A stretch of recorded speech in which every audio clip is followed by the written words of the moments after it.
Isang mapagpalang umaga mga kabsat. Nauna palang bumangon sa akin si brother husband. At yan nga po, nakapagsalang na siya ng kanin sa aming rice cooker. At yan nga, si husband ay hinahanda na ang aking mga ingredients sa pagluluto. Nung natapos niya na pong i-prepare, ako naman po ay magluluto na. Ganito po ang way ko ng pagluluto ng sinigang na bangus sa kamatis. Pinagsasabay-sabay ko na yung kamatis, sibuyas, bawang, tsaka ako lulutuin sa sarili niyang katas. Gusto ko po kasi sa kamatis, kumbaga sa Ilocano, ikirog kunada. Tapos, palalabasin ko yung sarili niyang katas, i-overcook ko siya bago ko siya lagyan ng tubig. Pag na-overcook po kasi ang kamatis, lumalabas yung asim ng kamatis, yung sarili niyang asim para may lasa-lasa na yung ating sabaw. At yan nga po, nilagyan ko na ng mainit na tubig na galing sa aming electric kettle. Bago ko naman nilagay yung mga bangus para lutuin siya. Nung nailagay ko nga po yan, nilagyan ko na rin siya ng asin at pinakuluan ko siya. Nung napakuluan ko na po siya, yan nga po, pinakuluan ko na. Tinitignan ko si brother husband, nakapagsalang na pala siya ng kanyang labahin.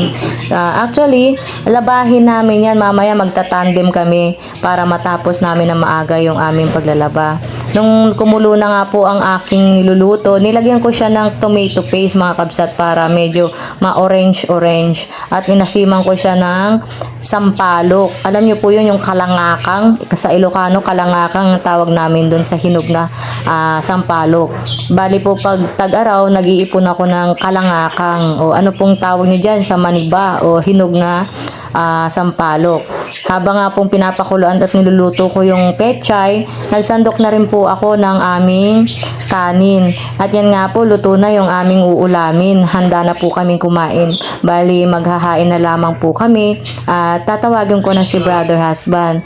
At habang sinasando ko yung ulam namin, tinatawag ko yung bunso ko para tulungan na ako mag-prepare ng aming agahan. At habang ako nagpre-prepare mga kabsat, tinitrain ko yung aking anak para matuto siya.